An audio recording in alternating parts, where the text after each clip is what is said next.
Come on in, pull up a chair and take a load off because today I'll be reviewing and paging through Enemy in Shadows, the first chapter of the Enemy Within campaign for Warhammer Fantasy Roleplay 4th Edition from Cubicle 7 Entertainment.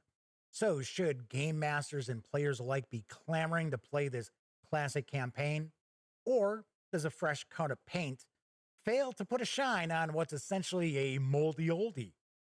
Well, you're going to find out right after this.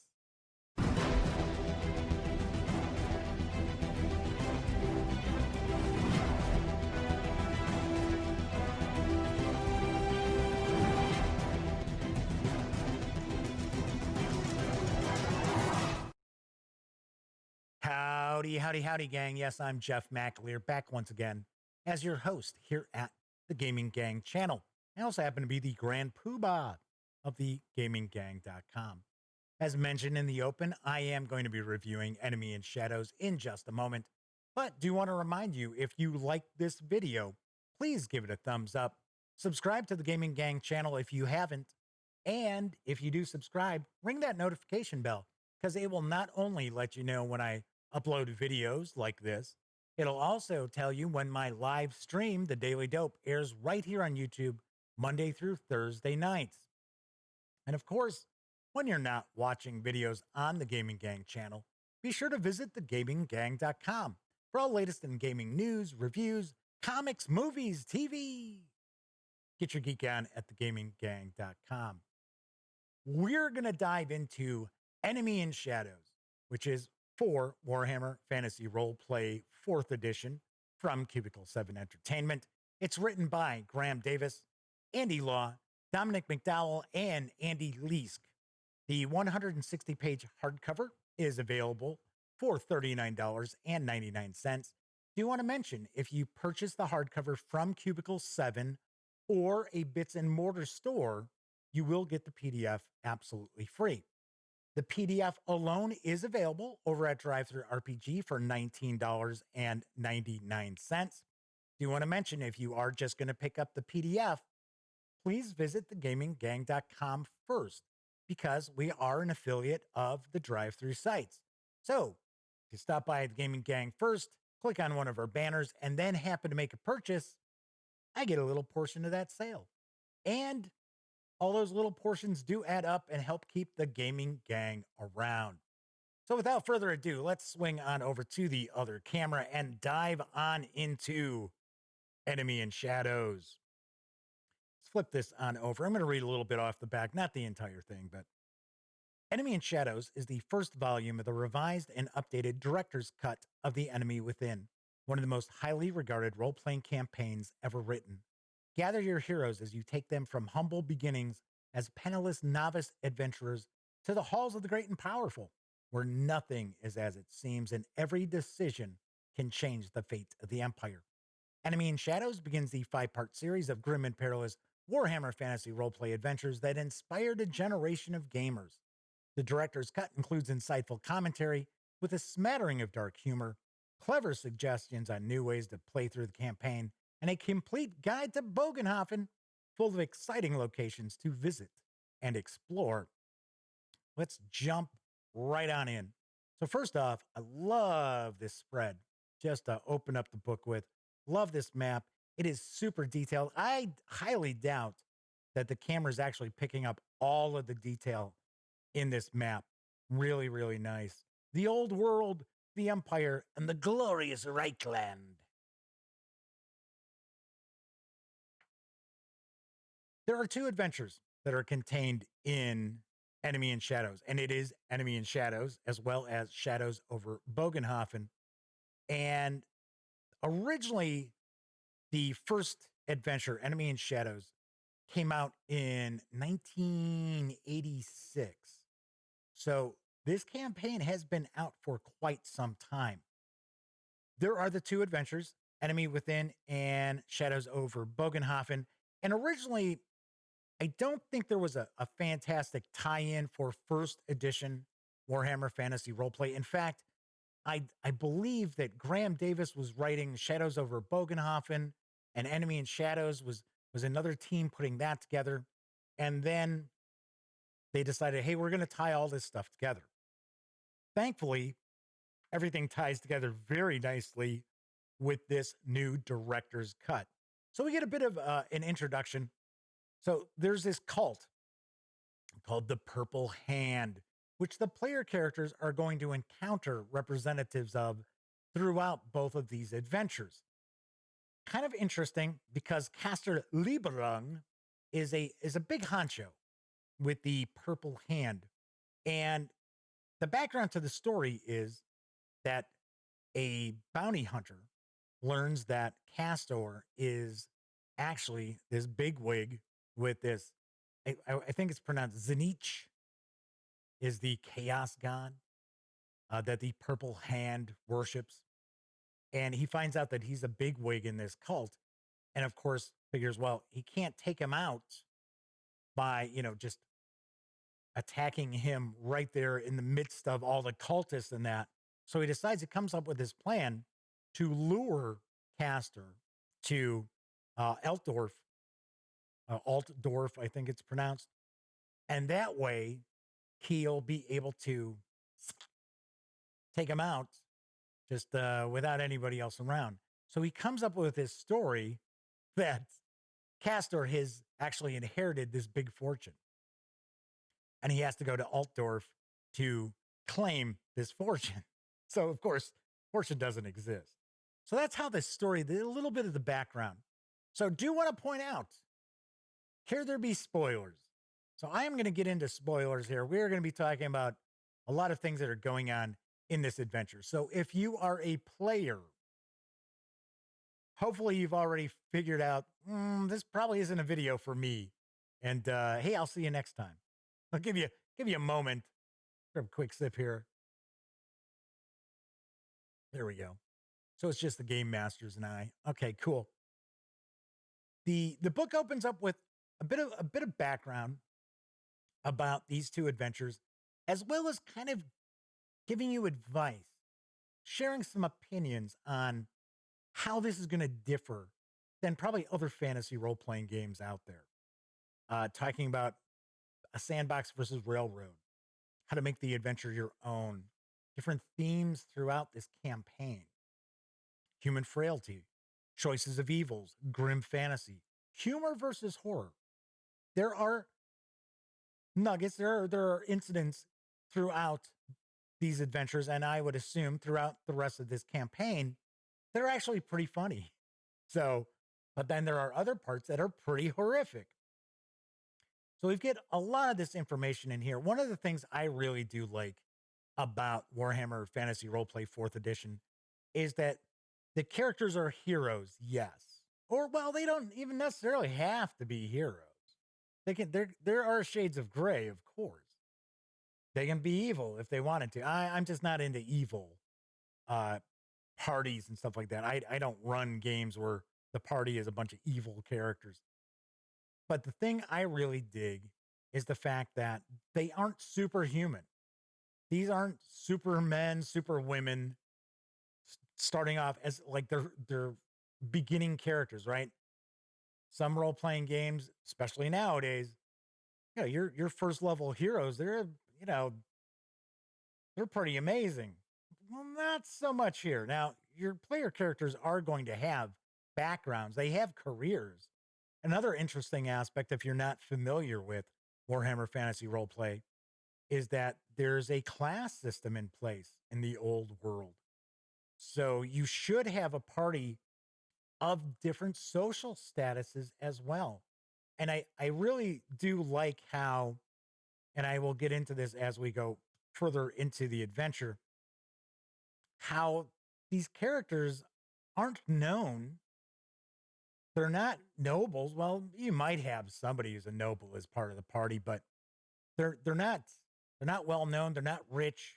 So they're just, average Joes and Janes out adventuring in the world. So we start off with the enemy within, wanted, bold adventurers. It talks about starting the adventure. One thing I will mention, I don't think this has a great hook because there really isn't a hook. It's essentially you're gonna toss the characters into the fact that they need to go to Altdorf and they're going to end up at this this coach house and or an inn basically to take this coach to Altdorf. That's kind of it. One thing I will throw out there though is if you happen to have the Warhammer Fantasy Roleplay starter set, there is an introductory adventure in there that I think would make for a really, really nice intro to segue right into the enemy within. Plus, it'll, if your players and even your game master are new to Warhammer Fantasy Roleplay, it'll help get their feet wet before diving into the enemy within. So they're going to start off. We get some information about the inn itself. We get a bunch of info about the different people who are at the inn, the various different NPCs. We get different rumors that they might hear at the inn as well. There is a gambler who is at the inn, and he will try to entice the player characters into playing some cards, and he will cheat. And you can catch him cheating. Something also I want to point out is throughout the book, you're going to see these boxes here. And most of the time, they're options. They're different options as far as changing the story up a little bit or changing that situation or that encounter up a little bit. Because, in essence, this campaign has been around for over 30 years. There are many, many people who have played through this at some point in time. So if you have players who might be familiar with this, there are lots of different options and changes and choices that you can make to put a twist on things so that the story doesn't play out as some gamers might remember. But of course, for those who haven't played this before, those options also give you some really nice ideas of running the game or that encounter or situation differently than what's traditionally written there. So we're going to get into a bunch of the non-player characters here. One of the aspects, remember I was talking about there's some humor. The characters are going to try to take this coach and this noble woman and her entourage is really occupying the coach itself, right? So the players can try to force their way in or finagle their way into riding inside the coach. Otherwise, they're going to have to ride on the outside of the coach and it's raining. So pretty funny. And there's a lot of good role playing for the different NPCs throughout this that a clever game master is really going to have a fantastic time with.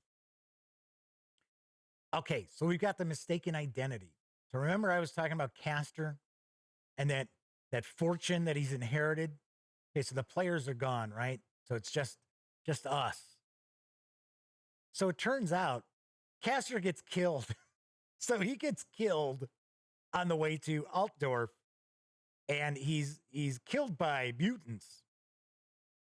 And the player characters are going to stumble across the because it's another coach that was attacked. And they're gonna encounter not only the mutants, but they're gonna find Castor's body. And it just so happens that Castor is the spitting image of one of the player characters. Let that sink in for a minute. Boy, you can have a lot of fun with this. And there's a lot of fun already written in here for that. So, of course, it's up to you which of your player characters is going to be the spitting image of Castor. I would say do your best. What you might want to do, you got a different ways of going about it. But if you have a player who sometimes needs to be drawn out a little bit at the table, but then they tend to be really great at the table, but they need a little nudge, that might be exactly what you need. So, of course, the players will find the body of Castor, and they also find the letter telling him that he's inherited all his money. So it's assumed that the character's going to say, well, you look just like this guy or woman. You can change it up a little bit. That is one of the options. Why don't we go and collect on, on this inheritance? We'll be rich. Uh-huh. So they arrive in Altdorf, and we get some background about the city itself. One item is that the characters should run across the Emperor, because that's going to come into play later on in the campaign. There are a lot of things going on here that are laying the groundwork, laying the foundation for other adventures further on down through the campaign. So we've got the Boatman Inn, which is where the characters are going to encounter a friend of theirs. I want to say it's Joseph, who happens to own a boat. And this will give them an opportunity to travel down the river, which actually sets up really nicely for Death on the Reich, which is the next part in the campaign. So the bounty hunter's name is Adolphus, and he is, of course, now he thinks the player character is the cultist. So now he's after them. So we get some more of the player character, the NPCs, I should say. So Joseph, his boat is called the Beer Belly, the Berebeli, Beer Belly, and he's supposed to be kind of a rotund gentleman who enjoys his drinks. So once they've been to Altdorf, now they're going to find that they're going to team up with Joseph onto Bogenhafen. So they're going to journey onward.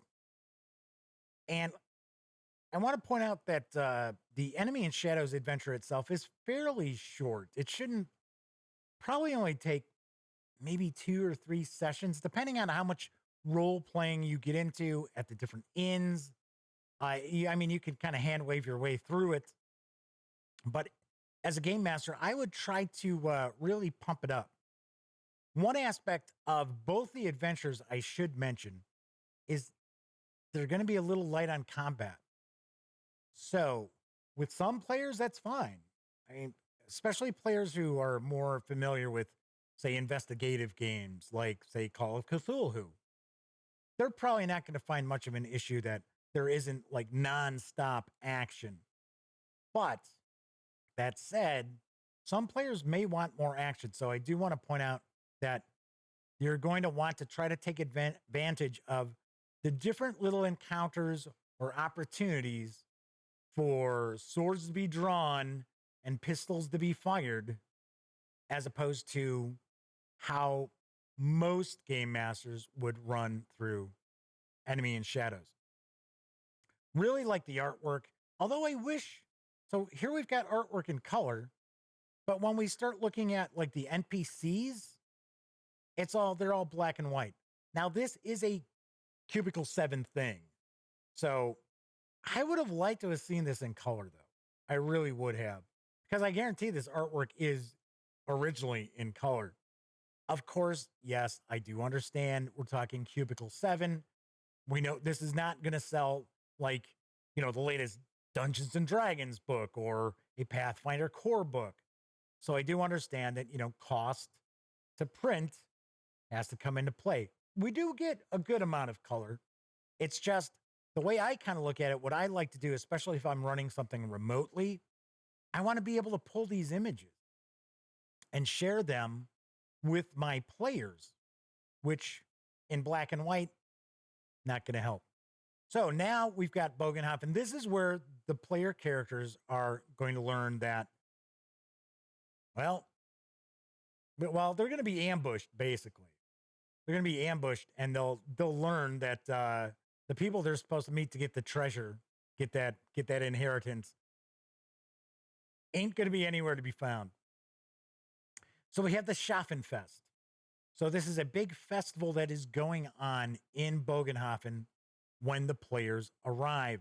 This is going to take up a good portion of this adventure because there's a lot of stuff going on at this festival. And I do recommend, as a game master, that you role play quite a lot what's going on here because there is a lot of fun stuff going on. You can have the players end up taking on this fighter to try to win money, and the fighter can decide, well, hey, you know, tell you what, I really appreciated what you were doing in there. I really I really had the hots for this woman, so I want to go pursue her. So I'm going to pretend that I've sprained my ankle, so you can take over as the champion, make some money. There's jousts going on. There's food. There's drink. There's revelry everywhere. There's a bunch of different characters, more NPCs that the players are going to run into. There are some NPCs that, once again, the characters are going to meet, and it's laying the foundation further on, chapter 2, chapter 3, so on and so forth. So there are a couple of major characters that will come to fruition in Death on the Reich. I have to be honest, I have not seen Death on the Reich yet for Warhammer Fantasy Roleplay 4th edition. That is on the horizon. The PDF is supposed to be almost ready as I speak, but I have a little bit of familiarity with the first edition Death on the Reich. So we get some optional encounters.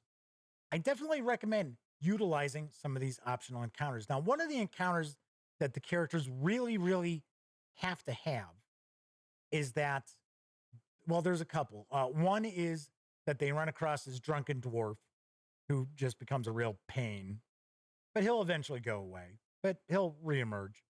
And then the characters go to the Zoarium, I think it's called. Let me go back. And there is a three-legged Zoocopia, I should say. So they visit the Zoocopia, and there is a three-legged goblin. It's on display, who escapes. And it's supposed to be played out that the characters actually stop the goblin. So then later on, the goblin escapes again.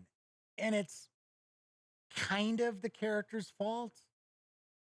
And what happens is they're basically told, well, it's your fault. This goblin has squeezed through this grate into the sewer. And now the player characters are going to have to pursue the goblin into the sewers. That's what this chapter is here, Into the Darkness. I know people are sitting here going, oh my gosh, sewers, really? Man, how overplayed are sewers in role-playing games? And I understand your point, but I have got to say, there's info in here. There are like optional encounters in here that you can steal and use in any sewer adventure for any system you run. There's stuff in here that I had never even run across ever, like pockets of methane gas. Okay, I can see that. I really can. I've never heard it. I've seen umpteen sewer adventures. So once again, lots of cool little things going on. So eventually the characters are going to find the body of the dwarf, the drunken dwarf, and they're also going to find a demon. So they're going to find a demon hidden in this hidden temple. And of course, the player character is going to be like, what? And the demon is actually munching on the goblin. So they're going to have to take on this demon in a variety of different ways. They don't necessarily have to fight the demon because the demon basically just wants them to leave. So there are some other aspects to the sewers as well. There is the opportunity for the player characters to find this hidden entrance into another inn that's used by this group of thieves, group of rogues. So there's a lot of stuff going on in the sewers. It's not just the usual, oh, giant rat, fight the giant rats. So, oh, look, a giant spider. Let's kill the giant spider. So they get out of the sewers, and of course, they're probably going to be looking to collect pay for chasing down the goblin, because even though the goblin's dead, they'll be able to retrieve parts of the goblin, specifically its torso, where it had 3 legs. So pretty difficult to fake that, right? So once they get out of the sewers and they try to explain to people that, hey, the goblin's dead, they're told, hey, you're not getting paid because the goblin was killed at this warehouse. And of course, the player characters are going to be like, what? No, that's not what happened. So something's up. So why is somebody saying that the goblin was killed at this warehouse when they know for a fact the goblin was eaten by the demon? Uh-huh. So the other aspect too is, because I mentioned earlier on that your player characters are not, once again, they're not superheroes, and they're not nobles and all of noble birth and, oh yes, I'm a prince and all these other things. Plus, they're not known in Bogenhafen, so nobody believes them.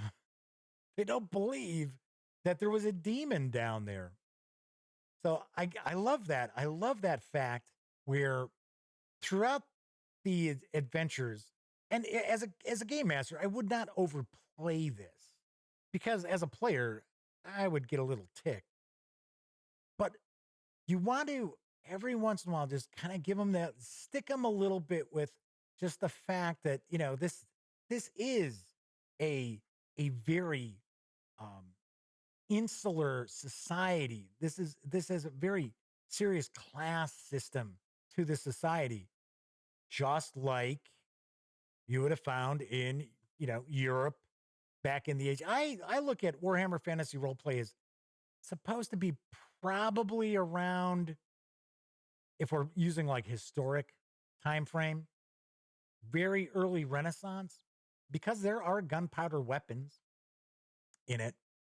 So once we get out of the sewer, now the game master is going to need to pretty strictly track time, because what's going on in Bogenhafen is there is a merchant who is part of this upper echelon of this kind of, I don't want to say it's a cult, but it's a group of merchants who are kind of like the creme de la creme of the mercantile producers of the city of Bogenhafen.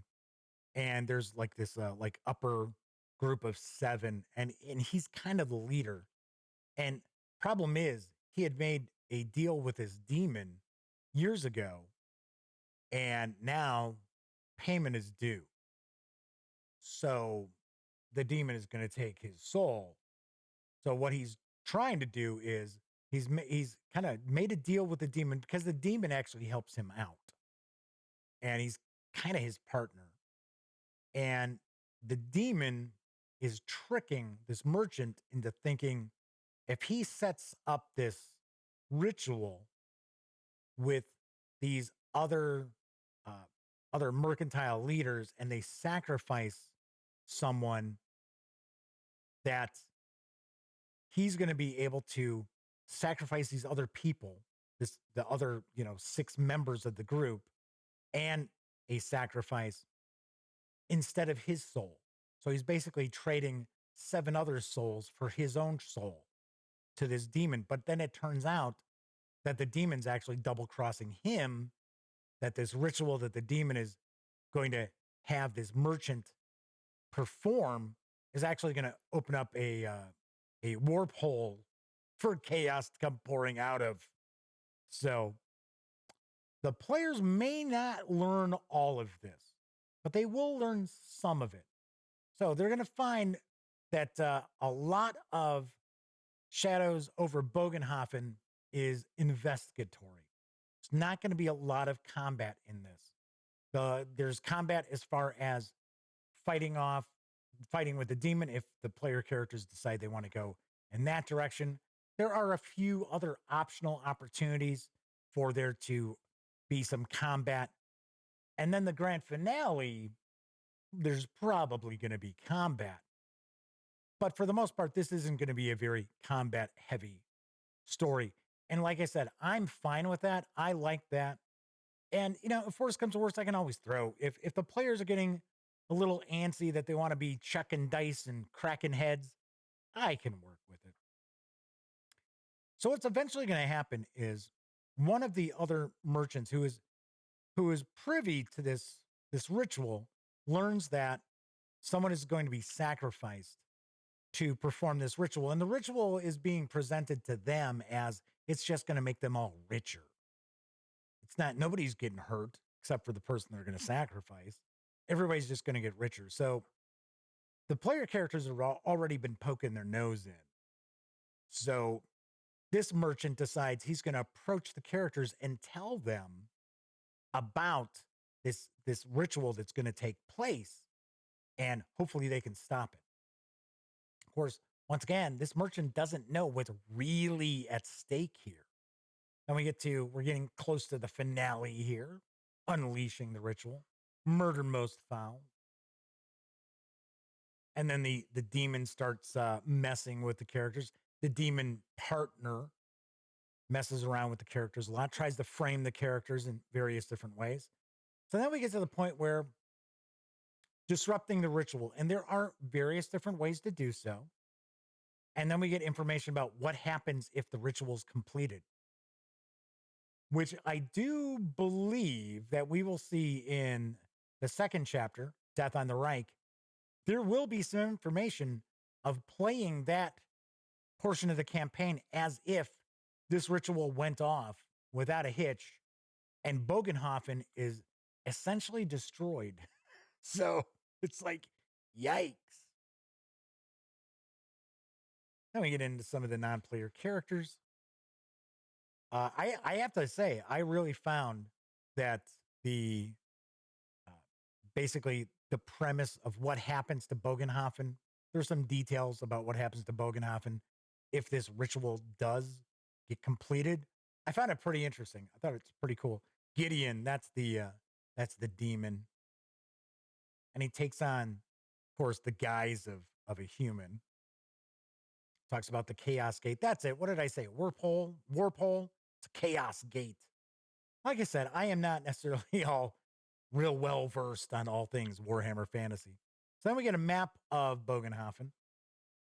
And then we're going to start getting into information about Bogenhafen itself, which I thought really, really nicely done.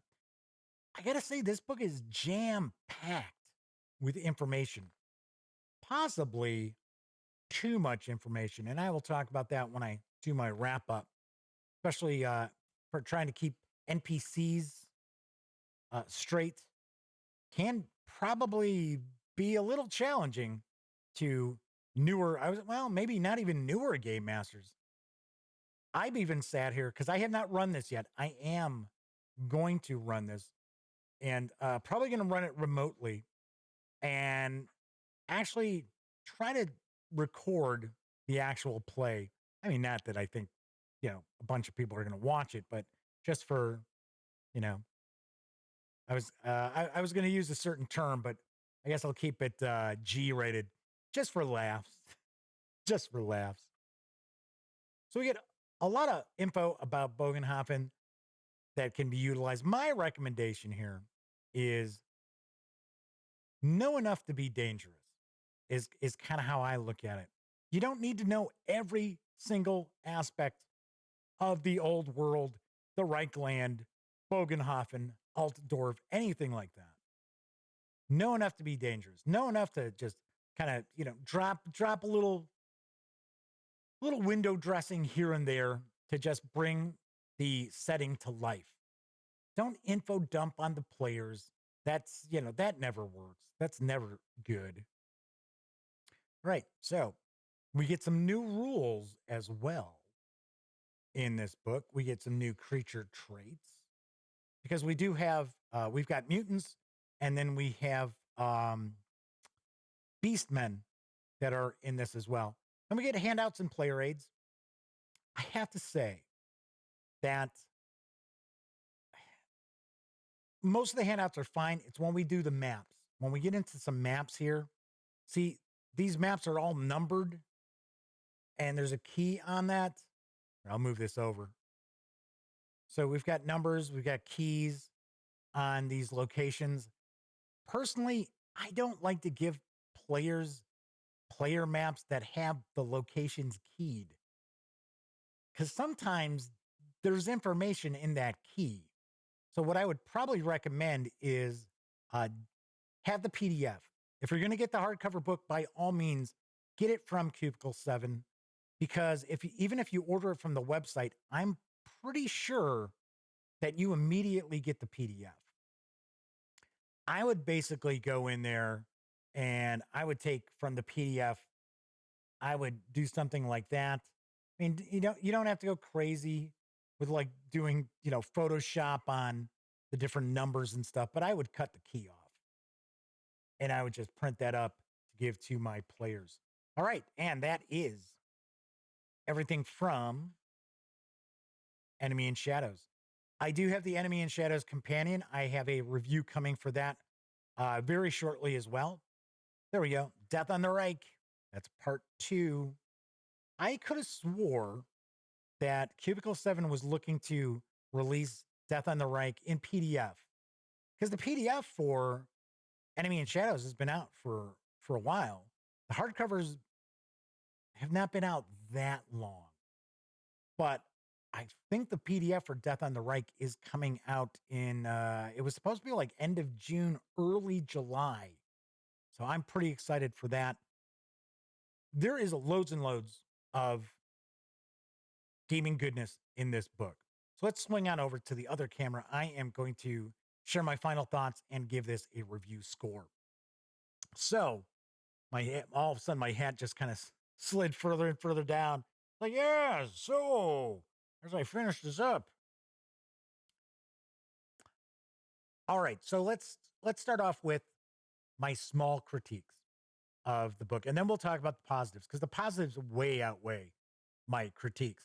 Okay, so first off, not much of a hook to bring the characters in.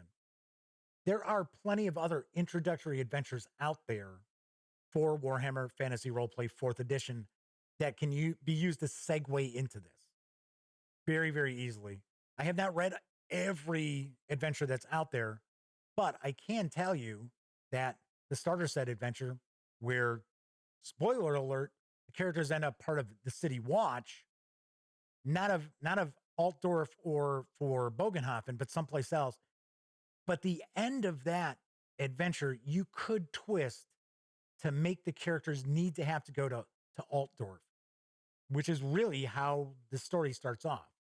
Campaign kicks off, player characters have to go to Altdorf, and that's when they're going to find the body of the cultist who one of the player characters looks just like, and then you're off and running. I love the aspects in the adventures too, where you're going to dangle things out there for the players. And this is kind of an old school sort of approach where it's kind of like you dangle things out in front of the players and the players are going to know, this probably won't end as well as it should, but I really want to do this. So I do definitely like that. Anyway, not a great hook. Would have liked to have seen all the artwork in color.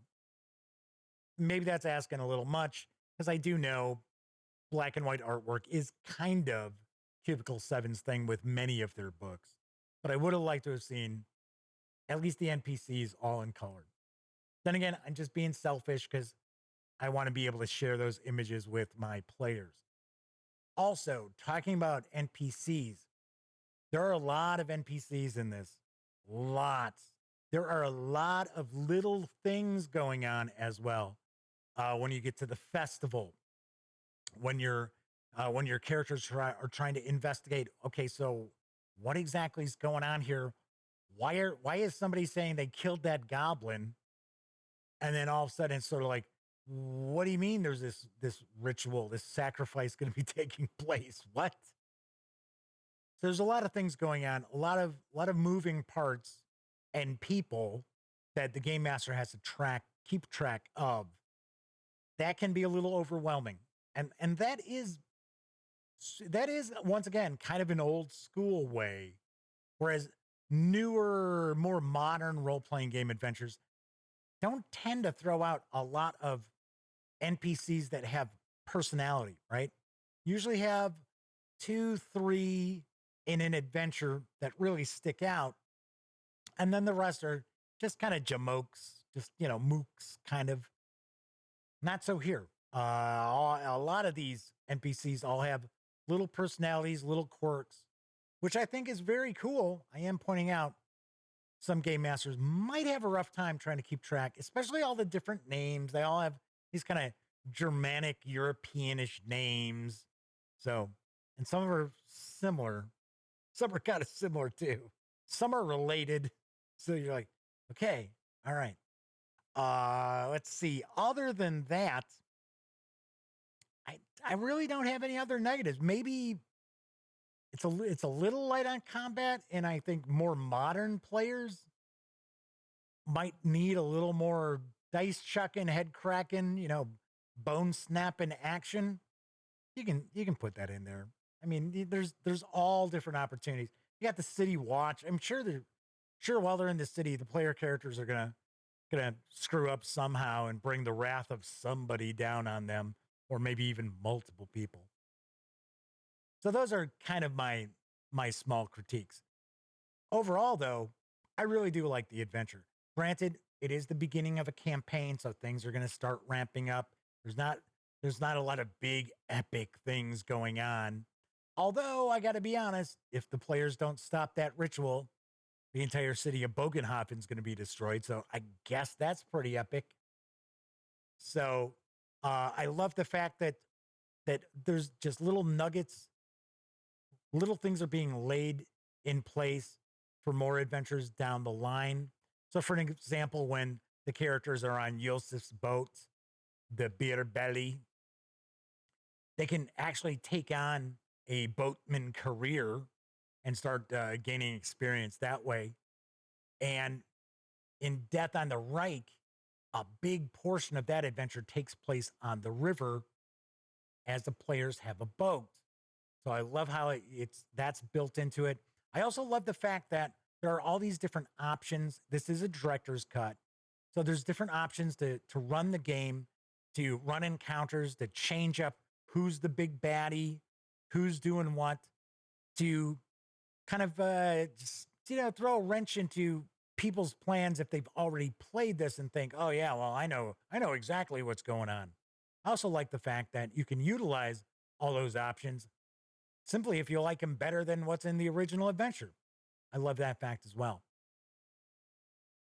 All in all, I am excited to have an opportunity. Like I said, I have not run this yet, but I do have plans to run it. So I have read through this a couple of times.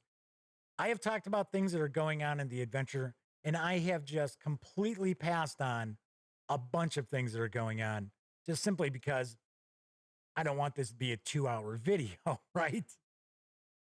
But Enemy in Shadows is excellent. I am really, really looking forward to the rest of this series, especially Death on the Reich, because there's a big portion, I should say, of Death on the Reich that is, remember I was talking about, there's not a lot of combat, it's really not a lot of monsters either.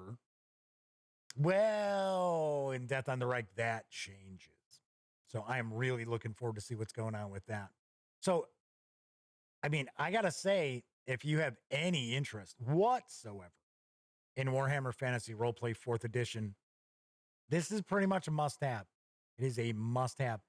I would even recommend that if you're running any other fantasy role-playing game that has a little more low magic, not like epic fantasy, you owe it to yourself to pick this up, even if you're just picking it up in PDF, because there is so much you can swipe for your own games, or even just kind of port this over to your own system and use it.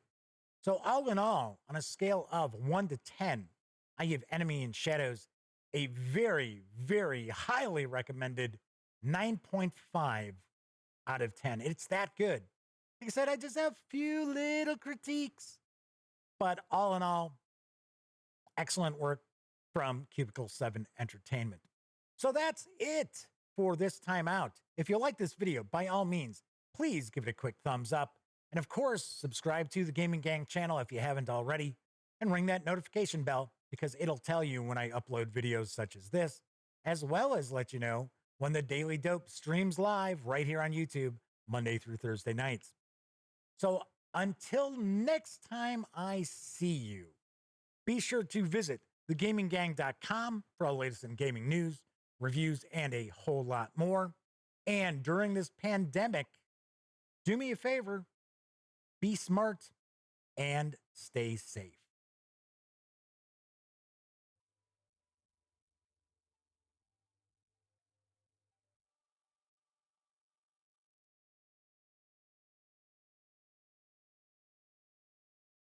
Oh, you're still here. Well, if that's the case, by all means, subscribe to the Gaming Gang channel by clicking right here. And of course, if you want to catch up on past episodes of The Daily Dope, check out this playlist. And if you'd like to see what YouTube's recommending you take a peek at from the channel, just give a click right over here. Of course, I'm Jeff McAleer, and once again, thank you very much for watching.